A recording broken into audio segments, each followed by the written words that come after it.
A fried ham sandwich is one of the most delicious and simplest things you can make if done properly. And trust me, there is technique to it. Made with simple white bread and lunch meat, this recipe can turn simple ingredients into delectable Sammy that you can enjoy any time of day as a meal or snack. The purpose of my speech is to demonstrate how to make a fried ham sandwich. Before actually starting your fried ham sandwich, we're going to need to gather our ingredients. First, a frying pan. Next, a spatula for flipping the bread and lunch meat when you're frying them. A plate for serving.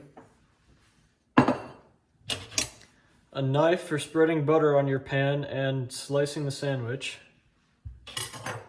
And finally, a fork. And of course, let's not forget about the oven. Another basic building block of this sandwich are your ingredients. You're going to need 2 slices of bread, preferably white, some gourmet ham lunch meat, butter for the pan and the bread, some minced garlic, seasonal, and any other spices you want to use. In this case, I'll be using thyme to add a little fancy flair. The first thing you're going to want to do in the process of making your sandwich is setting the large element on your stove to high temperature. It doesn't matter which one you use. I prefer the right one, however. After placing your pan on the stove, you're going to want to melt a dab of butter in the middle of the pan. Let it spread out evenly across the center. For the next part of prepping your pan for the sandwich, you're going to place some thyme leaves on top of the butter. Spread them out nice and evenly to distribute the flavor. And add in a few pieces of minced garlic.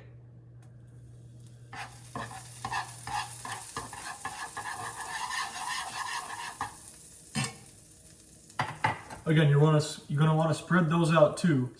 Next, take your first slice of bread and place it right in the center of your pan. You're going to want to let that bread rest for about 30 seconds or so until you get that crispy golden brown color on one side of the bread. You might want to apply some force using the spatula. Just press it down gently on top of the bread so you can get that flavor really mixed in. And don't forget to check on your bread. You really don't want this to burn, otherwise it'll take away from the great flavor. Once you've waited for the appropriate amount of time, you're ready to flip your piece of bread. Once again, patience is key here. You're going to want to wait for 30 seconds to a minute or so you don't burn the back of your bread. You're going to want to remain that nice golden brown color. After your first slice of bread is ready, it's time to reapply the essentials. Put another dab of butter right in the middle of the pan and let it all spread out again. Then take a few more pieces of garlic and flick them right into the middle of your pan. Again, you're going to want to spread these out so that the flavor isn't all concentrated in the middle.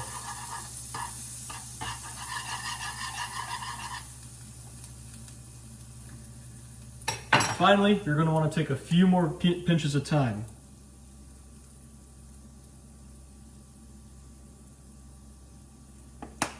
Gently spreading them throughout the middle will again ensure great flavor throughout the piece of bread. After letting the flavors bounce around and mingle in your pan, it's ready to apply the second piece of bread. Again, you're going to want to press it initially so you can really get that flavor worked into there. Your stove should have come to full heat by now, so you won't have to wait as long for it to get that nice crispy golden brown color. Probably only about 30 seconds at this point. Once that side of your second piece of bread has all goldened up, you can finally flip it. After waiting an appropriate amount of time, you can finally take off the last piece of toast.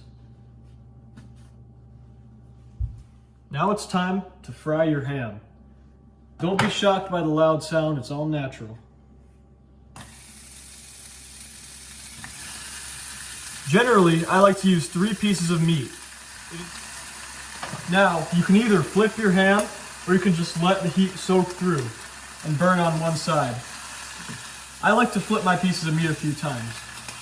It really ensures that no side is too burnt.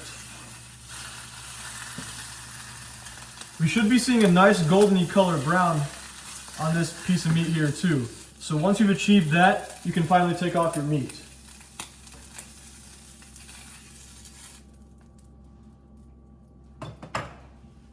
With all the elements of your sandwich properly cooked, you can finally start to construct your sandwich.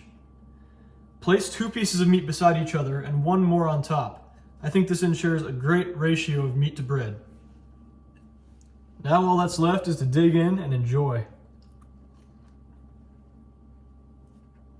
In conclusion, while the method is simple, it's essential that you get it right in order to make a true fried ham sandwich. And once you do get it right, it'll be a lifesaver when you don't have much left in the cabinet. Now don't take it from me. Fire up your stove and try it for yourself.